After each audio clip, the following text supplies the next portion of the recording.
പ്രായമുള്ളൊരപ്പൻ വീട്ടിൽ ജോലിക്ക് വരിക. അയാളെ കയറി തോമ, കൊച്ചന് 12 വയസ്സ്, തോമാച്ചന് 65 വയസ്സ്. തോമ വീട്ടിൽ ജോലിക്ക് വരുന്നൊരമ്മ 65 കഴിഞ്ഞ്, അല്ലെ 70. നിന്റെ മോളി ചിലപ്പോൾ കാനഡ എന്നായിരിക്കും തുള്ളി തുള്ളി വരുന്നത്. അല്ലെ എവിടുന്നാലും വരട്ടെ, നിനക്ക് കാശ് കാണും, ഇഷ്ടംപോലെ സ്വത്തും കാണും. എന്നിട്ട് അവിടെ ചെന്ന് തങ്കേ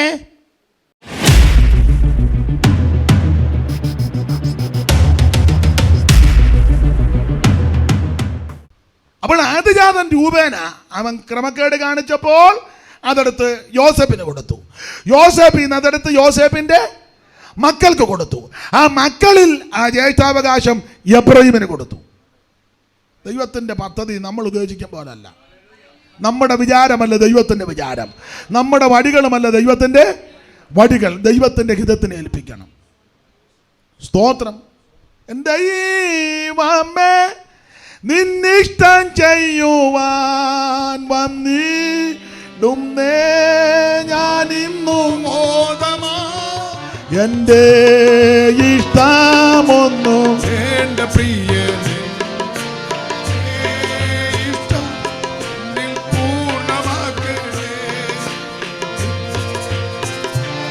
ഒന്നും വേണ്ട പ്രിയനെ എന്നിൽ പൂർണ്ണമാക്കണേ. ഓ എന്താലയിലേ മൂടി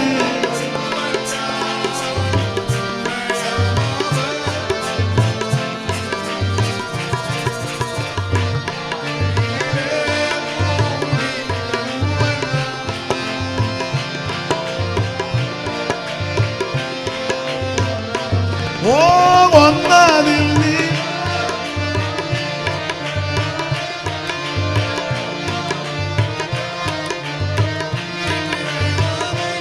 ഓ ഉന്നതനറിഞ്ഞേ സാഗ ഓ ഉന്നതന എൻ ദൈവമേ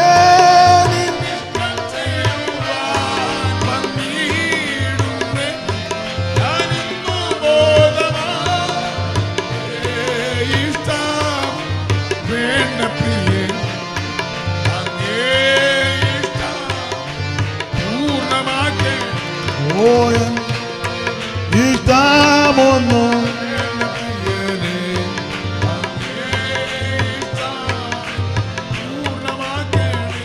ഓ നന്മയും പൂർണ്ണ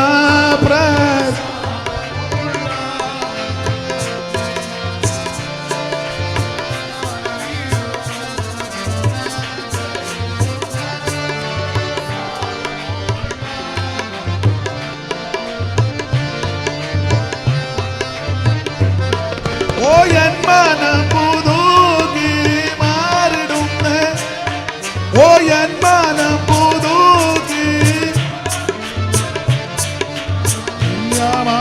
നീക്കി ലോകലാവണ്യം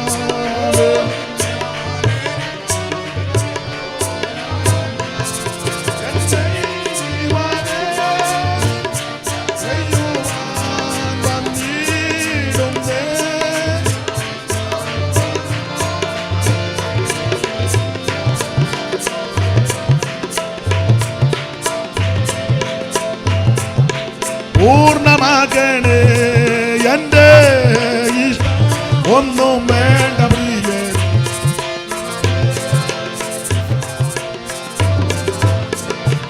കരമുയർത്ത് ദൈവത്തിന് മഹത്വം കൊടുക്കാം. അപ്പോൾ ശ്രദ്ധിക്കേണ്ട വിഷയം, മറ്റു മക്കളെയും കൊച്ചുമക്കളെയും കുടുംബക്കാരെയും പ്രിയപ്പെട്ടവരെയും എല്ലാവരെയും മാറ്റി നിർത്തിയേച്ച് എബ്രഹീമിനെ ഏറ്റവും മുമ്പിൽ കൊണ്ടുപോയി, ഏറ്റവും ഫ്രണ്ടില് രൂപേൻ്റെ ജ്യേഷ്ഠാവകാശം എടുത്ത് എബ്രഹീമിന് കൊടുത്തു. അത് യോസേപ്പിന് കൊടുത്തു. യോസേപ്പിന് യോസേപ്പിൻ്റെ പിള്ളേർക്ക് കൊടുത്തു. ആ പിള്ളേരിൽ എബ്രഹീമിന് കൊടുത്തു. ബലഹീനതയുള്ളവന, അപാകതയുള്ളവന, അന്യദേശത്ത് ജനിച്ചതാ, അമ്മ പുറജാതി സ്ത്രീയ, എന്തെല്ലാം ന്യൂനതകളുണ്ട്. പക്ഷേ ദൈവം അതൊന്നും കണക്കിട്ടില്ല. ദൈവത്തിൻ്റെ ടൈം വന്നപ്പോൾ ഏറ്റവും പുറണ്ടിക്കൊണ്ടു. ഞാനൊരു കാര്യം ദൈവമക്കളോട് പറയാം. നീ വിശ്വസ്തയോടെ വിശുദ്ധിയോടെ നിന്നാൽ ദൈവത്തിൻ്റെ ടൈം ആകുമ്പോൾ ദൈവം നിന്നെ കൊണ്ടുവരും.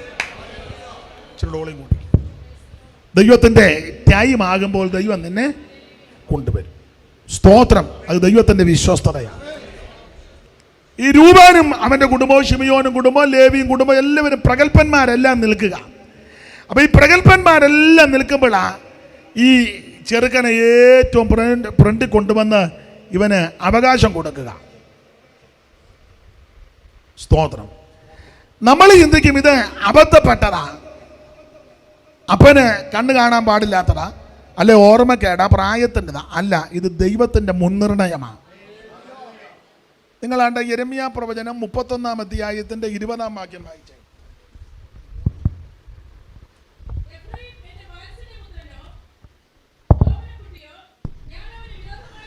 എബ്രഹാം എന്റെ വാത്സല്യപുത്രനോ എന്റെ ഓമനക്കുട്ടിയോ. അടുത്തത്, ഞാൻ അവന് വിരോധമായി സംസാരിക്കുമ്പോഴൊക്കെയും അവനെ കുറിച്ച് എന്റെ മനസ്സിൽ സ്ഥായി തോന്നി. മതി, എല്ലാ ഭാഗവും വായിപ്പിക്കുന്നില്ല.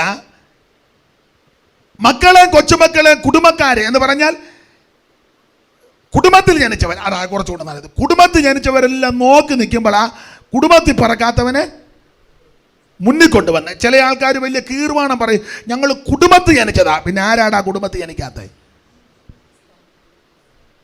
എല്ലാവർക്കും അവനവൻ്റെ കുടുംബം നല്ലതാ. പിന്നെ കുറേ പേർക്ക് കുറേ കാശുണ്ട്, വിദ്യാഭ്യാസമുണ്ട്. തെറ്റാന്നല്ല, നല്ലതാ. വിദ്യാഭ്യാസം നല്ലതാ, കാശ് നല്ലതാ, വീടും വസ്തു അതൊക്കെ നല്ലതാ. പക്ഷെ എല്ലാവരും ഓരോ കുടുംബത്തിൽ ജനിച്ചതാ. ചില പറയും ഞങ്ങൾ കുടുംബക്കാർ. ആരാ കുടുംബക്കാരല്ലാത്തത്? കാശും പുത്തനും ഉണ്ടെങ്കിൽ കുടുംബക്കാരാകും. ഇപ്പം പെന്തിക്കോസുകാർ വരെ കുടുംബയോഗത്തിന് പോകുന്നവരുണ്ട്. നേരത്തെ നിങ്ങളെല്ലാം ആട്ടി ഓടിക്കായിരുന്നു. ഇപ്പം അവർക്ക് മനസ്സിലായി തോമാച്ചാൻ്റെ ചില കാശ് ഉണ്ട്. അതാ കുടുംബയോഗ പ്രസിഡന്റ്. പുള്ളി സഭയുടെ സെക്രട്ടറി പുള്ളി തന്നെ, പഞ്ചായത്തിലെയും പുള്ളി തന്നെ. ഒറ്റ കേസും വിടുകയല്ല. അപ്പച്ചനാണ് കുടുംബയോഗത്തിൻ്റെ. നിനക്ക് കാശില്ല, കളറില്ല, പരുവക്കേടാ, വസ്തുവില്ല, വീടുമില്ല, പിള്ളേരാരും വെളിയിലും അകത്തും ഒന്നുമില്ല, ഒറ്റ കുഞ്ഞുങ്ങൾ നിന്നെ കുടുംബയോഗത്തിൻ്റെ പ്രസിഡന്റ് ആക്കുകയല്ല. നിങ്ങൾക്ക് ഞാൻ പറയുന്ന കാര്യം മനസ്സിലാകുന്നോ? എന്നെ ആരും മിണ്ടാത്തേ. നമ്മുടെ വിഷയത്തിൽ വരാം. നിങ്ങളുടെ മുഖത്തിന് വല്ലാതെ പ്രയാസം വരുന്നതായിട്ട് കാണും. സ്തോത്രം. അപ്പൊ ഈ കുടുംബത്തിൽ പറഞ്ഞവരെല്ലാം നോക്കി നിൽക്കുക. എൻ്റെ ശൈലിയാ. കുടുംബത്തിൽ പറക്കാത്തവനെ ഏറ്റവും ഫ്രണ്ടിൽ കൊണ്ടുവന്നു. ഇത് ഞാൻ എൻ്റെ അനുഭവത്തോട് ബന്ധപ്പെട്ടങ്ങ് പറയുക. ഇത് കേൾക്കുന്ന ചിലർക്കും ചിലപ്പോൾ പറയാൻ ഇട വന്നെന്ന് വരാം. യാതൊരു യോഗ്യതയും അർഹതയും യാതൊരു ഗുണഗണങ്ങളുമില്ലാത്ത എന്നെയും പ്രിയപ്പെട്ടവരെ നിങ്ങളെയും അവിടുന്ന് തെരഞ്ഞെടുത്തു. ക്വാളിറ്റി നോക്കിയല്ല, കുടുംബശ്രേഷ്ഠത നോക്കിയല്ല, വിദ്യാഭ്യാസം നോക്കിയല്ല, കഴിവ് നോക്കിയല്ല, കളർ നോക്കിയല്ല, കാശ് നോക്കിയല്ല, പഠിപ്പോ പഠകമോ ഒന്നും നോക്കിയല്ല. അവിടുത്തെ കൃപയാ.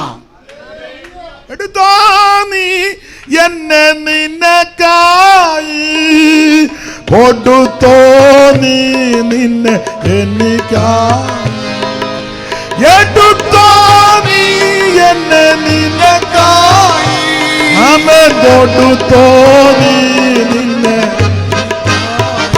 അത് പാടാൻ സമയമില്ല. അപ്പൊ കുടുംബക്കാരെല്ലാം നോക്കി നിൽക്കുക. കുടുംബത്തിൽ പറക്കാത്ത എബ്രഹാമിനെ ഏറ്റവും പുറണ്ടി കൊണ്ടുവന്നു.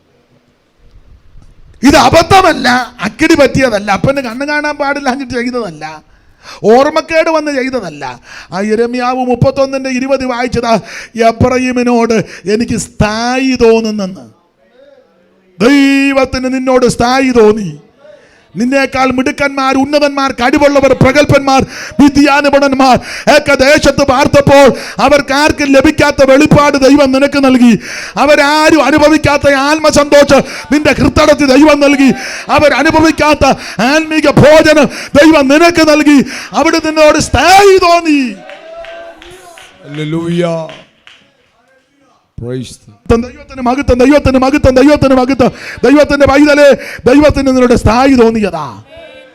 നമ്മുടെ മിടുക്കല്ല, നമ്മുടെ കഴിവല്ല, നമ്മുടെ യാതൊരു ഗുണഗണവുമല്ല, ദൈവത്തിന് നിന്നോട് സ്ഥായി തോന്നി. അവിടെ വാക്കിയ എബ്രഹാം എൻ്റെ വാത്സല്യപുത്രനോ എൻ്റെ ഓമനക്കുട്ടിയോ. ഞാൻ വിരോധമായിട്ടൊക്കെ സംസാരിക്കുന്നെങ്കിൽ എനിക്ക് അവനോട് സ്ഥായി തോന്നി. ദൈവത്തിന് നിന്നോട് കരുണ തോന്നി. ആമേൻ. നമ്മളെക്കാൾ മിടുക്കരും വിശുദ്ധന്മാരും ഒക്കെ കോവിഡിന്റെ കാലത്ത് കടന്നുപോയി. അവിടുന്ന് സ്ഥായി തോന്നിയത് കൊണ്ട് ആയുസോട് ഇവിടെ ഇരിക്കുന്നത്. നമ്മുടെ മിടുക്കും യാതൊരു ഗുണഗണങ്ങളുമല്ല. ദൈവത്തിന് സ്തോത്ര സ്ഥായി തോന്നി. അപ്പൊ എൻ്റെ വാദം, ഇങ്ങനെ ദൈവത്തിന് സ്ഥായി തോന്നി ഏറ്റവും പുറകിൽ കിടന്നവനെ ഏറ്റവും ഫ്രണ്ടിൽ കൊണ്ടുവന്നു. അപ്പൊ എൻ്റെ ചിന്ത, എല്ലാവരെക്കാളും ഉപരി ഇവനായിരിക്കണം ദൈവത്തോട് കൂടുതൽ നന്ദി.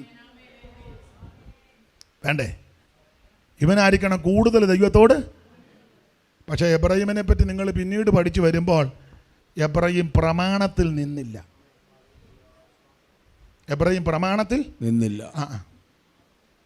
ഇടയ്ക്ക് കയറി പറയാം. കൂടുതൽ അനുഗ്രഹം പ്രാപിച്ച് ഇരട്ടി പങ്ക ജ്യേഷ്ഠാവകാശം കിട്ടിയവനാ. ഇനി യാക്കോബ് ഉൽപ്പത്തി പുസ്തകം 48-ാം അധ്യായത്തിൽ മൂത്തവരെ എല്ലാം മാറ്റി നിർത്തിയേച്ച് ഇളയവനാകുന്ന എബ്രാഹിമിനെ പിടിച്ച് മുന്നിൽ നിർത്തി ഈ വിഷയത്തിൽ പിന്നീട് ഒരു തർക്കമോ ഒരു ഒരു ഒരു ഒരു കശപിശ ഉണ്ടാകാതിരിക്കാൻ സർവജ്ഞനായ ദൈവം പടയനിമത്തിൻ്റെ മധ്യസ്ഥനാകുന്ന മോശ മുഖാന്തരം അതൊന്നുകൂടെ ഉറപ്പിച്ചു. അല്ലെങ്കിൽ യാക്കോബ് മരിച്ചു കഴിയുമ്പോൾ പിള്ളേർ പറയാം, അച്ചായൻ ചാകുന്നതിന് മുന്നേ അങ്ങനെ അവനെ മുന്നിൽ കൊണ്ടുവന്നാൽ നമുക്ക് അംഗീകരിക്കാനൊന്നും ഒക്കത്തില്ല. നിവമാർ പറയും. എന്നോടത്ത് ചോദിക്കും, അവൻ്റെ അമ്മ ഏതാണെന്ന് അറിയാമോ? എന്ന് പറയാം, അവൾ പെന്തിക്കോസുകാരൻ. പെന്തിക്കോസൊക്കെയാ, പക്ഷേ മറ്റേതാ. ഇത് പിള്ളേർ പറയും, പെന്തിക്കോസ് ആന്നേലും പുറജാതിയാ മറ്റേന്ന് പറഞ്ഞ നമ്മുടെ അല്ലെന്ന്. പിന്നെ ആരുടെയാ? ഈ ചിലത് വെറുതെ വേഷം കെട്ടിയതിനകത്ത് ഇരിക്കുന്നതാ. നമ്മളിങ്ങനെ ഇങ്ങനെ കാണിക്കുമ്പോൾ ഇവരൊക്കെ അവന് വേണ്ട അസുഖം ഉണ്ടായിട്ടാ ചുമ്മാ ഇരുന്നിങ്ങനെ. ഇവനെ പീത്തവരയുടെ ശല്യമുണ്ട്, അതാ ചുമ്മാ കിടന്നിങ്ങനെ. യാക്കോബ് മരിച്ചു കഴിയുമ്പോൾ ഇവന്മാർ കശപിശ ഉണ്ടാക്കും. അത് ദൈവത്തിനറിയാം. എനിക്ക് നിങ്ങളെ ചൊവ്വനറിയാമല്ല, നിങ്ങൾക്ക് എന്നെ അറിയാമല്ല, പക്ഷെ എന്നെ നിങ്ങളെ ദൈവത്തിനറിയാം. അതുകൊണ്ട് യാക്കോബ് ഉൽപ്പത്തി 48-ൽ കൈ വണച്ചു വെച്ച് എബ്രാഹിമിനെ അനുഗ്രഹിച്ച് ഏറ്റവും ഫ്രണ്ടിൽ കൊണ്ടുവന്ന വിഷയത്തിൽ യാക്കോബ് മരിച്ചു കഴിയുമ്പോൾ ഇവന്മാരൊരു ഉടക്കുണ്ടാക്കാതിരിക്കാൻ തമ്പുരാൻ ചെയ്ത പണി പടയനിമത്തിൻ്റെ മധ്യസ്ഥനാകുന്ന മോശയെ കൊണ്ട് അതൊന്നുകൂടെ അങ്ങ് ഉറപ്പിച്ചു. വായിച്ചേ, ആവർത്തനം 33:17.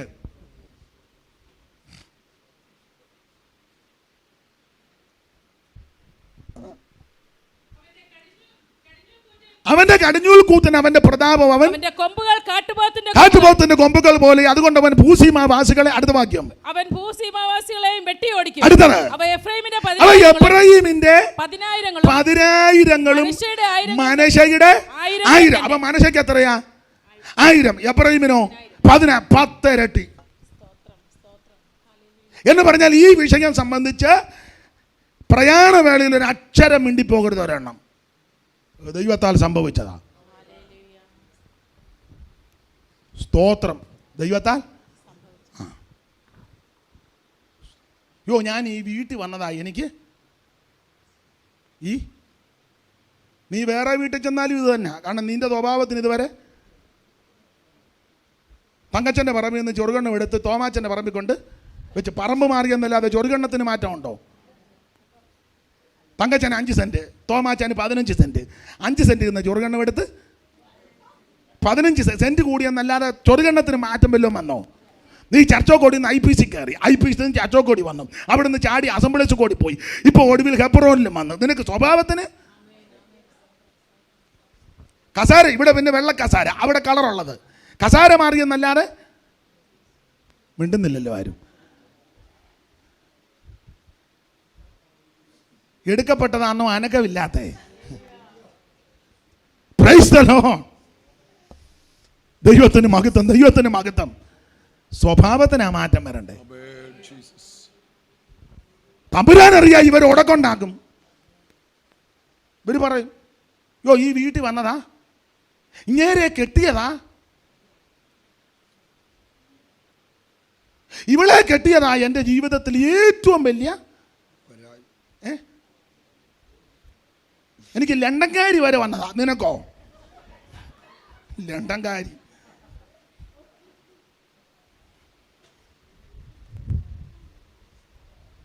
അവളായതുകൊണ്ട് നിന്നെ ഞെക്കിക്കൊല്ലുന്നില്ല. ഇതിൽ നിന്റെ സ്വഭാവം വെച്ചാണെങ്കിൽ അവൾ രാത്രി തന്നെ നിന്നെ ലണ്ടൻകാരിയായിരുന്നെ നിന്നെ ഞെക്കി വേറൊരുത്തി പണ്ട് പീസാക്കി ബാഗിനകത്തിട്ട് അവൾ മദ്രാസ് വഴി എല്ലാം കൊണ്ട് കടന്ന്. ഓമനെയാണോ അവിടെ പേര്? ഓമനയാണോ? അതെല്ലാം തിട്ടവാ. അല്ല, ഞാനും വായിച്ചതാ. ഓമനയെന്നാ. പേരൊക്കെ ഓമനയാ, പക്ഷേ മാപ്പിളേനെ തുണ്ട നല്ല ഓമനയാ. നല്ല ഓമന. പണ്ട് ഒരു പാട്ടുണ്ടായിരുന്നു, ഓമനെ നിനക്കു ഞാൻ എഴുതുന്നീ ലേഖനം, ഓമനെ വായിച്ചു നീ കരയാതിരിക്ക. കേട്ടിട്ടുണ്ടോ? ഓമന. അപ്പൊ ഇവര് ഇതെല്ലാം സംസാരിക്കും. ദൈവത്തമ്പുരാൻ ഇതറിയാം. നാളെ ഒരു അവസരത്തിൽ ഈ വിഷയം പറഞ്ഞ തർക്കം വരും. നാടൻ ഭാഷ പറഞ്ഞ തമ്പുരാൻ പഴുതടച്ചു. ദൈവം കയറി പഴുതടച്ചു. അതുകൊണ്ട് ആ പഴയ നിയമത്തിൻ്റെ മധ്യസ്ഥനാകുന്ന മോശയെ കൊണ്ട് പഴുതടച്ചു വെച്ച് പറഞ്ഞു, എബ്രഹീമിൻ്റെ 10,000 മനശ്ശയ്ക്ക് 1,000. സ്തോത്രം. 10 ഇരട്ടി അനുഗ്രഹം കൊടുത്തു. അപ്പൊ ഈ 10 ഇരട്ടി അനുഗ്രഹം പ്രാപിച്ചവൻ എല്ലാവരേക്കാളും ഉപരി ദൈവത്തോട് വിശ്വസ്തയോടെ നിൽക്കണം. അധികം വാങ്ങിച്ചവൻ അധികം കടംപെട്ടിരിക്കുകയല്ലേ. ഞാൻ എൻ്റെ ചെറിയ അനുഭവം പറയും. എനിക്ക് ഈ ആത്മീകത്തിനാണ് പ്രഥമ സ്ഥാനം. അതിൻ്റെ കാരണവും കൂടെ പറയാം. യാതൊരു ഗതിയും ഗത്യന്തരമില്ലാതെ എൻ്റെ ഭാഷ പറഞ്ഞാൽ അയ്യോ നശിച്ച് മുടിഞ്ഞു പോകേണ്ടതാ. ദൈവം അവിടെ നിന്ന് തിരഞ്ഞെടുത്തതാണ്. അത് ഈ കൃപയെ വന്നത് കൊണ്ടാണ്, ഈ മാർഗത്തിൽ വന്നത് കൊണ്ടാണ്. അതുകൊണ്ട് ഇതാ ഏറ്റവും ശ്രേഷ്ഠം. ഇത് കഴിഞ്ഞേച്ചേ ഉള്ളൂ ബാക്കി മുഴുവൻ കാര്യം. എൻ്റെ അനുഭവമാണ്. പാട്ടും പ്രാർത്ഥനയും ആരാധനയും കൂട്ടായ്മയും സഭയും അതിൻ്റെ കീഴിലാ ബാക്കി മുഴുവൻ വിഷയവും. കാരണം ബാക്കി വിഷയങ്ങളെല്ലാം മരണം കൊണ്ട് തീരുന്നതാ. ആമൻ. അങ്ങ് ചെല്ലുമ്പോൾ ഉള്ളത് സഭയാ അങ്ങ് ചെല്ലുന്നത്. ബാക്കി മുഴുവൻ ഇവിടം കൊണ്ട് തീരും. അതുകൊണ്ട് ദൈവമക്കളോട് പറയാ, നീ പ്രഥമ സ്ഥാനം സഭയ്ക്ക് കൊടുക്കണം. ഏറ്റവും പ്രധാനപ്പെട്ട വിഷയം ഒരു ദൈവപൈതന് ഭൂമിയിൽ സഭയാ അങ്ങ് ചെല്ലുന്നത്. ഭാര്യയും ഭർത്താവും പിള്ളേരും പെറുങ്ങണിയല്ല ഇവിടം കൊണ്ട് തീരും. സ്തോത്രം. സഭ അങ്ങ് ചെല്ലും. അപ്പൊ ചുരുക്കി പറഞ്ഞാൽ ദൈവം ഇത് പഴുതടച്ച് 10 ഇരട്ടി അനുഗ്രഹം. ഈ 10 ഇരട്ടി അനുഗ്രഹം പ്രാപിച്ചവൻ എല്ലാവരേക്കാളും ഉപരി ദൈവത്തോട് വിശ്വസ്തത വേണം. പക്ഷേ എബ്രഹീമിനെ പറ്റി പഠിക്കുന്നത് വഴിവിട്ടു. ഇച്ചിരി ഓളിയും കൂട്ടാം, എനിക്ക് സുഖം വരുന്നില്ല. ഇവനെ വഴിവിട്ടു. എബ്രഹീം വഴിവിട്ട് ജീവിച്ചു. വഴിവിട്ട് ജീവിച്ചത് ഈ 10 ഇരട്ടി അനുഗ്രഹം പ്രാപിച്ച് കൃപയിൽ നിൽക്കേണ്ടവൻ. നിങ്ങളുണ്ട് ഇവൻ്റെ വഴിവിട്ടുള്ള ഒത്തിരി ഉണ്ട്. ഹോശിയ പ്രവചനം മുഴുവൻ പരിവക്കേടാ. അതിപ്പോൾ എല്ലാം എടുക്കാൻ നേരമില്ല. നിങ്ങൾ ആ 4:17 ഒന്ന് വായിച്ചേ. പ്രധാനപ്പെട്ട 3 പാപം. എഫ്രൈം വിഗ്രഹങ്ങളുടെ കൂട്ടാളിയാകുന്നു. എഫ്രൈം വിഗ്രഹങ്ങളുടെ കൂട്ടാളിയാകുന്നു. അവനെ വിട്ടുകളയാൻ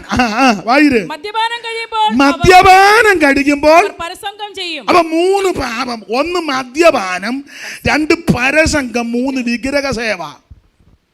എങ്ങനുണ്ട്? 10 ഇരട്ടി അനുഗ്രഹം പ്രാപിച്ചവൻ ഇപ്പം വിഗ്രഹ സേവ, മദ്യപാനോ പരസംഗവും. എങ്ങനുണ്ട്? സ്തോത്രം. ഈ 3 വിഷയവും ദൈവം കർക്കശമായി വെറുക്കുന്നതാണ്.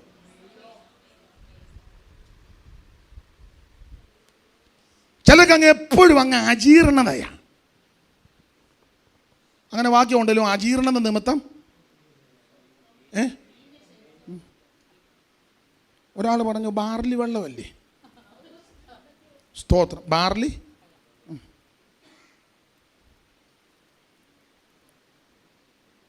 സ്തോത്രം. ഞാൻ അധികം വിവരിക്കുന്നില്ല. കാരണം നിങ്ങൾ എന്ന് ദൈവമേ ഒന്ന് സന്തോഷിക്കാമെന്ന് ഓർത്താ അവിടെ ആരാധനയ്ക്ക് ചെന്നത്. ഇതുപോലൊരു മനോദുഃഖം ഉണ്ടായ ദിവസം എന്തിനാ ഒരു അലോക്യം ഉണ്ടാക്കുന്നത്? സ്തോത്രം. നിന്നെ ദൈവം കാണുന്നുണ്ട്. Price the Lord. മദ്യപാനം, പരസംഗം, വിഗ്രഹ സേവ. ഞാൻ ആ ഭാഗത്തേക്ക് പിന്നെ വരുന്നുണ്ട്. കാരണം ഇത് അടുക്കടുക്കായിട്ടാണ് നമ്മൾ ചിന്തിക്കുന്നത്. സ്തോത്രം. വിഗ്രഹസേവയ്ക്ക് അടിസ്ഥാനം വിട്ടുകൊടുത്തത് എഫ്രയീം ഗോത്രക്കാരാ. അത് നെബാത്തിൻ്റെ മകനാകുന്ന യൊരോബെയാമിൻ്റെ കാലത്ത്. പിന്നെ മദ്യപാനം. ഇപ്പം പിന്നെ ഷാപ്പിൽ പോയി കുടിക്കണ്ട, വീട്ടിൽ ചാപ്പ.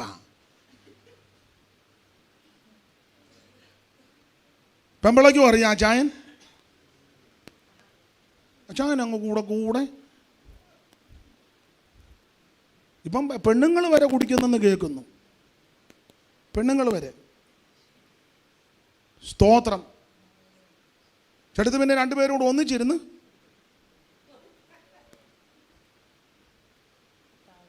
ദൈവത്തിൽ നിന്ന് നന്മ പ്രാപിച്ച നീ, ദൈവിക അനുഗ്രഹം പ്രാപിച്ച നീ വിശ്വസ്തതയോടെ ദൈവത്തെ സേവിച്ചോണം. അപ്പൊ എബ്രഹാം ദൈവത്തിന്റെ വഴി വിട്ട് ജീവിക്കുക. മദ്യപാനം, പരസംഗം, വിഗ്രഹ സേവ. അതുകൊണ്ടാണ് നമ്പുരാൻ പറഞ്ഞത് അവനെ വിട്ടുകളയാൻ. നിങ്ങൾ ആ പദം ശ്രദ്ധിച്ചോ? അവനെ വിട്ടുകളയാൻ. തെരഞ്ഞെടുത്ത ദൈവം തന്നെ പറയാ വിട്ടുകളഞ്ഞേക്കാൻ. നിന്നെ തെരഞ്ഞെടുത്താക്കിയ സ്ഥാനത്ത് നീ കൃത്യതയോടെ വിശ്വസ്തയോടെ നിന്നില്ലെങ്കിൽ നീ ഏത് കൊലകൊമ്പനാന്നേലും നിന്നെ വിടും. സ്തോത്രം. വിടും വിടും വിടും. ആമേൻ. എത്ര എണ്ണം ദൈവകൃപയെന്ന് പോയി ഭയത്തോടാ പറയുന്നത്. എൻ്റെ പ്രിയരെ, ആര് പിന്മാറി പോകരുത്. എബ്രഹാം ദൈവത്തിന്റെ സന്നിധിയിൽ വിശ്വസ്തയോടെ നിന്നില്ല. നമ്പുരാൻ പറയാ വിട്ടുകള. കാരണം കൂടെ പറയാ, ഇവരെ എബ്രഹാം പ്രമാണത്തിൽ നിന്നില്ല. എബ്രഹാമിന് പിള്ളേരുണ്ടായി. പിള്ളേരെ ആരെയും ഉപദേശത്തിലും പ്രമാണത്തിലും വളർത്തിയില്ല. എബ്രഹാമിന് 2-3 പിള്ളേരുണ്ടായി. ആ പിള്ളേരെ പറ്റി വായിക്കുന്ന പിള്ളേർ ഈ ചെറിയ ചെറിയ മോഷണം നടത്തി മോഷണത്തിൽ പിള്ളേർ മോഷ്ടാക്കളായി. ഇവർ മോട്ടിച്ച് നല്ല കലാപരമായി മോഷ്ടിക്കാൻ പഠിച്ചു. മോഷണം ഒരു കലയാണ്, നമ്മളെ കൊണ്ടൊക്കത്തില്ല. മറ്റൊരുത്തൻ്റെ വീട്ടിൽ ഇരിക്കുന്നതും പോക്കറ്റ് ഇരിക്കുന്നതും കയ്യിരിക്കുന്നതും അടിച്ചു മാറ്റുന്നത് ഒരു പ്രത്യേക കലയാണ്. അത് നമ്മളെ കൊണ്ട് ഒക്കെ ഇരുചവി അറിയാതല്ലേ പോക്കറ്റ് കീറി സാധനം എടുത്തുകൊണ്ട് പോകുന്നേ. അത് നമ്മളെ കൊണ്ടൊക്കുമോ? നിങ്ങളെ കൊണ്ടൊക്കത്തില്ല. പിന്നെ യോഗത്തിന് വന്ന് ചെരുപ്പ് മാറിയിട്ടുകൊണ്ട് പോകും. അത് മോഷ്ടിക്കുകയല്ല. ഒന്നേ ബോധക്കേടല്ലേ, വെപ്രാളം ഉണ്ടായിട്ട് അത് മോഷണമല്ല. ഇന്നലെ ആരുടെയോ നമ്മുടെ ശിവപാസ്റ്റർ ചെരുപ്പാന്ന് തോന്നുന്നു. എനിക്കൊന്ന് അവിടെ ആരോ ഇട്ടുകൊണ്ട് പോയി. അത് യോഗത്തിന് വരുമ്പോൾ നോക്കണം എൻ്റെ ചെരുപ്പ് തന്നെ ആണോ. നാളെ ഒരാൾ ബാറ്റാടേയും ബെർലാടേയും ഇട്ടുകൊണ്ട് പോയി. ഇവിടെ നോക്കണ്ടേ, ഇത് ബാറ്റാട തന്നെ അന്ന് ബെർലാടെ അന്ന് നോക്കണ്ടേ. യോഗം കഴിയുമ്പോൾ ബോധം വരിക ചെയ്യേണ്ടത്, ഇത് ബോധം പോവുക. അല്ല, എനിക്ക് മനസ്സിലാകുന്നില്ല. അവനവൻ്റെ കണ്ണാടി, അവനവൻ്റെ മൊബൈൽ, അവനവൻ്റെ ഇപ്പോഴത്തെ സാഹചര്യം അതാ. നമ്മുടെ വേറെ പുസ്തകം ഒന്നും അറിയത്ത് പോലും ഇല്ല. കയ്യിൽ കിട്ടുന്ന വേറെ പുസ്തകം എടുത്തോണ്ട് അവിടെ ചെന്ന് നോക്കിയപ്പോൾ സൂസമ്മ ജോൺ. അത് നിൻ്റെ പെമ്പള കണ്ടാലോ? ചോദിക്കാം, ആരുടെ ആടോ ഇത്? തന്നെ എനിക്ക് കുറച്ച് നാളായിട്ട് എന്തിന് നീ വെറുതെ അലോഗ്യം ഉണ്ടാക്കുന്ന എന്തിനാ? ശ്രദ്ധിക്കേണ്ട കാര്യം നന്നായിട്ട് ശ്രദ്ധിക്കണം. സ്തോത്രം. ശ്രദ്ധിക്കണം. അപ്പം എബ്രഹാം ഈ പിള്ളേരെ ശിക്ഷണത്തിൽ വളർത്തിയില്ല. പിള്ളേരെ അങ്ങ് എൻ്റെ ഭാഷ പറഞ്ഞാൽ കയറൂരി വിട്ടു. കയറൂരി അങ്ങ് വിട്ട്. അതുകൊണ്ട് എന്തോ പറ്റി, പിള്ളേർ മോട്ടിച്ചു നല്ല നമ്പർ 1 മോഷ്ടാക്കളായി. അത് ചെറുപ്പത്തിലെ നിർത്തണം. പിള്ളേരെ ശിക്ഷിക്കേണ്ട സമയത്ത് ശിക്ഷിക്കണം, ശാസിക്കേണ്ട സമയത്ത് ശാസിക്കണം, ശാസിച്ചമർത്തേണ്ട സമയത്ത് ശാസിച്ചമർത്തണം, അടി കൊടുക്കേണ്ട സമയത്ത് അടി കൊടുക്കണം, ലാളിക്കേണ്ട സമയത്ത് ലാളിക്കണം, ഓമനിക്കേണ്ട സമയത്ത് ഓമനിക്കണം. തെറ്റ് ചെയ്ത് കഴിഞ്ഞാൽ തെറ്റാണെന്നവർക്ക് ബോധ്യപ്പെടണം. ആ തെറ്റിനെ ശിക്ഷിക്കുന്നെന്ന് അവർക്ക് മനസ്സിലാകണം. ചുമ്മാ തല്ലരുത്, ചുമ്മാ ഒറ്റയടി. എന്തിനാ എന്നെ ഇപ്പം അടിച്ച്? അവൻ ചെന്ന് പപ്പ എന്നെ അടിച്ചു. എന്നെ എന്തിനാണ്? നീ പ്രാർത്ഥിക്ക്, പപ്പായ്ക്ക് എന്തോ കുഴപ്പം. ഇന്ന കാര്യത്തിനാണ് പറയണ്ടേ. അടി കൊടുത്ത് വേണം പിള്ളേരെ വളർത്തണമെന്നാ വേറെ പുസ്തകത്തിൽ. അടിയുടെ ഫോഴ്സ് വരെ തിരുവനന്തപുരത്തിൽ എഴുതിയിട്ടുണ്ട്. ഇപ്പോഴത്തെ പുതിയ പഠിത്തമൊന്നും പിള്ളേരെ തല്ലരുത്, അടിക്കരുത്, വഴക്ക് പറയരുത്. അവരുടെ മാനസിക വളർച്ചയ്ക്ക് വളരെ. പിന്നെ ഞാൻ ഇന്നാൾ ഞാൻ തല്ലുകൊണ്ടിരിക്കുന്ന പോലെ ഞങ്ങളുടെ ഏരിയയിൽ ആരും കൊണ്ടിട്ടില്ല. എനിക്കിപ്പോൾ നമ്മൾ 2 വർഷമായില്ല കൂട്ടാ. എനിക്ക് മാനസികമായിട്ട് എന്തെങ്കിലും കുഴപ്പമുണ്ടെന്ന് തോന്നിയിട്ടുണ്ടോ? ഉണ്ടെങ്കിൽ ഇപ്പം പറയണം. സ്തോത്രം. ഒരു കുഴപ്പമില്ല. അങ്ങനെ കുഴപ്പമുണ്ട്. യോഗ ഈ 2 വർഷമായിട്ട് ഇങ്ങനെ പോകുകയല്ലോ. സ്തോത്രം. ശാസിക്കേണ്ട സമയത്ത് ശാസിക്കണം. എപ്പോഴും ഈ പിള്ളേരെ കയറൂരി വിട്ടു. പിള്ളേർ മോട്ടിച്ച് ഗത്തുകാരുടെ കന്നാലിയെ മോട്ടിക്കാൻ ചെന്നു. ആ വായിച്ചേ ദിനവൃത്താന്തങ്ങളുടെ 1-ാം പുസ്തകം 7-ാം അധ്യായത്തിൻ്റെ 20-21 വാക്യം. വേഗത്തിൽ ആ ഭാഗം പറഞ്ഞ് അങ്ങ് നിർത്താം, ഇന്ന് അതിന് സമയമുള്ളൂ. വായിക്കാൻ കൊണ്ട് കൊടുത്തേ. എബ്രാഹിമിന്റെ പുത്രന്മാർ ശൂഥേലേക്ക്, അവന്റെ മകൻ ബേരദ്, അവന്റെ മകൻ തഹത്ത്, അവന്റെ മകൻ എലാദ, അവന്റെ മകൻ തഹത്ത്, അവന്റെ മകൻ സബാദ്, അവന്റെ മകൻ ശൂഥേലഹ്, അടുത്തത് ഏസർ, ഏലാദ. ഇവർ ആ ദേശവാസികളായ ഗത്യരുടെ കന്നുകാലികളെ അപഹരിക്കാൻ ചെന്നത് കൊണ്ട് അവർ അവരെ കൊന്നുകളഞ്ഞു. എങ്ങനുണ്ട്? തല്ലിക്കൊന്നു പിള്ളേരെ ചെറുപ്പത്തിലെ ശാസിച്ച് ശിക്ഷിച്ച് വളർത്താഞ്ഞത് കൊണ്ട് പിള്ളേർ മോട്ടിച്ച് നമ്പർ 1 മോഷ്ടാക്കളായി. മോട്ടിച്ച് നല്ല മിടുക്കന്മാരുടെയൊക്കെ ചെന്ന് മോട്ടിച്ചു. ഗത്തുകാരെന്ന് പറഞ്ഞാൽ നല്ല നെടുപ്പമാണ്. ഒരുത്തൻ്റെ നെടുപ്പം തന്നെ പറയാം 6 മുഴം 1 ജാൺ നെടുപ്പു.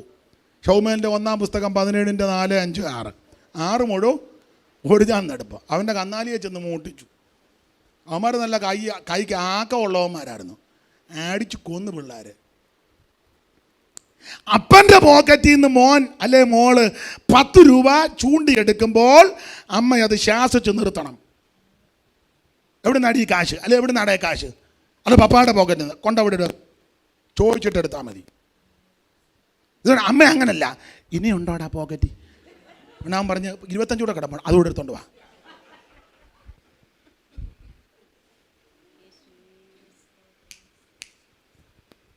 അതുകൂടി ഞാൻ എടുത്തോണ്ട് അവസാനം അവൻ നിന്റെ മോനെ, നിന്റെ ഭർത്താവിനെ കാശിന് വകവെക്കുകയല്ല. അവസാനം നീയും മാപ്പിളയും കൂടെ കൊച്ചനെ പേടിച്ച് അവൻ വരുന്ന നിങ്ങൾ കട്ടിലടിയിലോട്ട് കയറും, അവൻ വരുന്ന കട്ടിലടി. അപ്പൻ കിണറ്റിൽ ഇറങ്ങിയിരിക്കുക. അവൻ പോയിട്ട് മോൻ വരുമ്പോൾ അപ്പൻ കിണറ്റിനടി, അമ്മ പത്തായത്തിനകത്തും. അങ്ങനെയാണോ ഒരു കുടുംബം? അല്ല, എനിക്ക് മനസ്സിലാകുന്നില്ല. ചെറുപ്പത്തിലെ അത് ശാസിച്ചു നിർത്തണം. പിള്ളേർ തെറ്റ് ചെയ്താൽ അല്ല അപ്പനോട് പറയണം. ഒലക്കെ എടുത്ത് തല്ലുകയും ചെയ്യരുത്. തല്ലേണ്ട കാര്യമാണെങ്കിൽ ഒരു വടിയെടുത്ത് കൊണ്ടുവന്ന് ഞങ്ങളുടെ വീട്ടിൽ പറയുന്ന മുട്ടിന് താഴെ അത് ഇന്ന കാരണമാണെന്നും പറയണം. എന്തിനാ തല്ലുന്ന കുഞ്ഞുങ്ങളെ? നന്നായിട്ട് വളർത്തിയാൽ പോരെ. കൂടെ പിള്ളേരെ എന്തിനാ തള്ളുന്നത്? പിള്ളേരെ ശിക്ഷിച്ച് വളർത്തണം. അപ്പോൾ ചെറിയ മോഷണം. സ്കൂളിൽ പോയി തിരിച്ച് വന്നപ്പോൾ ബാഗ് നോക്കിയപ്പോൾ ഒരു പെൻസില്. എവിടെ നിന്നാണ് പെൻസില്? എനിക്ക് വഴി കിടന്ന് കിട്ടിയതാ. ഏത് വഴി? ഞാൻ ഇങ്ങോട്ടൊന്ന് ഇടവഴി. ഏതടവഴി? നീ സ്കൂൾ ബസ്സിനാണല്ലോ അങ്ങോട്ട് കൊണ്ട് പോകുന്നത്, പിന്നെ ഇടവഴിക്കകത്ത് എങ്ങനെ നീ കയറിയത്? അത് ഞാൻ ഇങ്ങോട്ട് സ്കൂളിൻ്റെ അവിടെ അതിൻ്റെ താഴെ കിടന്ന് കിട്ടി. ഏത് താഴെ? താഴത്തെ താഴെ. 2ാം നിലയെന്ന് പറയാൻ അവന് പെട്ടെന്ന് കിട്ടുന്നില്ല. അതിനാ താഴത്തെ. കുഴപ്പമില്ല, ഒന്നുകൂടെ പിന്നെ പെൻസിൽ വിട്ടുകൊണ്ട് വെട്ടടാ, എനിക്ക് മേടിച്ച് തരണ്ടല്ലോ, ദൈവം തന്നതാ. അവന് ആ പെൻസിൽ എടുത്തുകൊണ്ട് സ്കൂളിൽ നിന്ന് വന്നാൽ അവൻ വർഷങ്ങൾ കഴിയുമ്പോൾ, ബാക്കി ഞാൻ പറയുന്നില്ല, പിള്ളേരെ ശാസിച്ച് നിർത്തേണ്ടടുത്ത് നിർത്തണം. തെറ്റ് ചെയ്താൽ അതിനെ അനുകൂലിക്കരുത്. ചിലരുണ്ട് അവനവൻ്റെ പിള്ളേർ തെറ്റ് ചെയ്താൽ മിണ്ടുകയല്ല, മറ്റുള്ള പിള്ളേരുടെ ഉടനെ അവരുടെ കുറ്റം അവർ അങ്ങോട്ട് കുറ്റം വെക്കും. അവരാരും രക്ഷപ്പെടുകയല്ല. നമ്മുടെ പിള്ളേർ അവിവേകമായിട്ടൊരു കാര്യം സംബന്ധിച്ചു, എടാ എന്തോ അത് പറഞ്ഞത്, നിർത്ത്, ക്ഷമ പറ.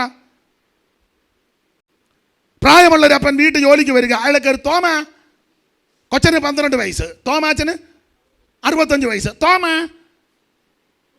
എന്നാ തള്ള പറയാ, എടാ തോമായ്ക്ക് കൊണ്ട് കാപ്പി കൊടുക്ക്. ശരിയല്ലത്. എടാ ആ അപ്പച്ചന് കൊണ്ട് കാപ്പി കൊടുക്കുക. അല്ലേ എൻ്റെ മര്യാദ? നിങ്ങൾ മര്യാദ പറ.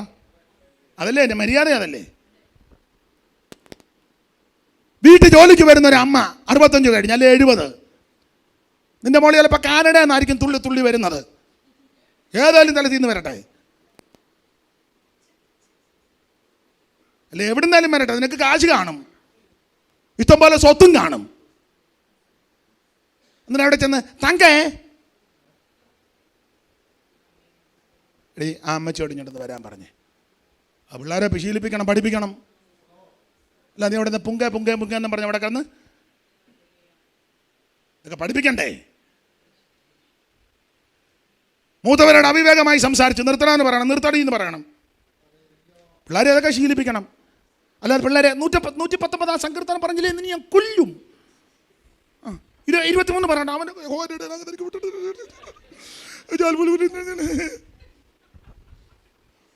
നീ 23 119 അത് നല്ലതാ പഠിപ്പിക്കുന്നത്. അതിലുപരി ഇങ്ങനെയുള്ള പഠിത്തം പഠിപ്പിക്കണം. മറ്റുള്ളവരെ ബഹുമാനിക്കുവാൻ, ആദരിക്കാൻ, ശുശ്രൂഷിക്കാൻ, ഇടപെടാൻ, അതാ ഏറ്റവും ശ്രേഷ്ഠം. അല്ല നീ എബ്രായ അക്ഷരം എല്ലാം പറയണം. ആലേബ് ബേത്ത ഗീമൽ കീ കൂ, അതാണോ? അത് നല്ലതാ, അതിലും നല്ലതാ ഈ പഠിത്തം. പിള്ളേർ മോഷണം കാണിച്ചപ്പോൾ നിർത്തണ്ടേ? നിർത്താഞ്ഞത് കൊണ്ട് പിള്ളേർ മോട്ടിച്ച് ഗത്തുകാരുടെ കന്നാലിയെ മോട്ടിച്ചായിരുന്നു അല്ലിക്കൊന്ന്. അപ്പം മുഴുവൻ പിള്ളേർ. ഞാൻ വളരെ ഭയത്തോടെ പറയട്ടെ, ഇവിടെ പേരും പ്രശസ്തി, സ്ഥാനവും മാനവും വീടും വസ്തുവും സ്വത്തും ഒന്നും അധികം കിട്ടിയില്ലെങ്കിലും നമ്മുടെ കുഞ്ഞുങ്ങളെല്ലാം ദൈവകൃപയിൽ വളരണം. നമ്മുടെ കുഞ്ഞുങ്ങളെല്ലാം കർത്താവിനാൽ അനുഗ്രഹിക്കപ്പെടണം. നമ്മുടെ കുഞ്ഞുങ്ങളെല്ലാം കർത്താവിൽ പ്രസിദ്ധരാകണം. എല്ലാ കുഞ്ഞുങ്ങളും ദൈവത്താൽ അനുഗ്രഹിക്കപ്പെടണം. കുഞ്ഞുങ്ങളാരും ദൈവ വഴി വിട്ട് പോകരുത്. എല്ലാവരും പ്രാർത്ഥിക്കുക. അടുത്ത ഭാഗം അടുത്ത ആഴ്ച ദൈവം അനുവദിച്ചാൽ ചിന്തിക്കാം. എല്ലാവരും പ്രാർത്ഥിച്ചാട്ടെ. ഓ ദൈവത്തിന് മഹത്വം, എല്ലാവരും പ്രാർത്ഥിക്കാം. ഹല്ലേലൂയ. ഇത്ര ഭാഗ്യമൻ ജീവിതത്തിലേക്ക് പ്രാണപ്രിയനൻ പ്രമോദമേ. ഇത്ര ഭാഗ്യം ജീവിതത്തിലേക്ക് പ്രാണപ്രിയനൻ പ്രമോദം. അവനെന്റെ ഉപനിധി തിരുവനമേഘത്തിലെന്നെ ചേർത്തിടോ. അവൻ ചേർന്ന് പാടാം. വനമേഘത്തിലെന്നെ ചേർത്തിടൂ. അവൻ തേജസ്വി ഭൂമി പൊന്മുഖം ഞാൻ കാണും കാലമേ ആസന്നമേ. അവൻ തേജസ്വി പൊന്മുഖം ഞാൻ കാണും ഓ കാലമേ ആസന്നമേ. അവൻ അവൻ പ്രത്യാശയും പ്രഭാതമേ.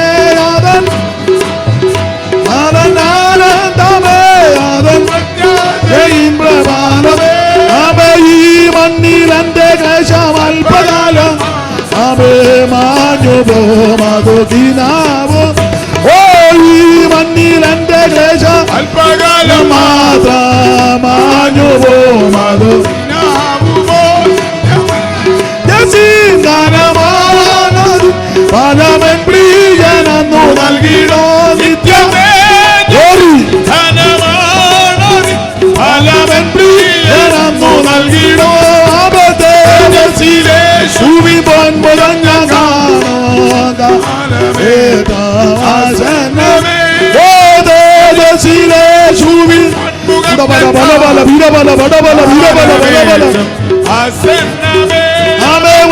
വാഴ്ത്തനാടീലെ ശ്വാസന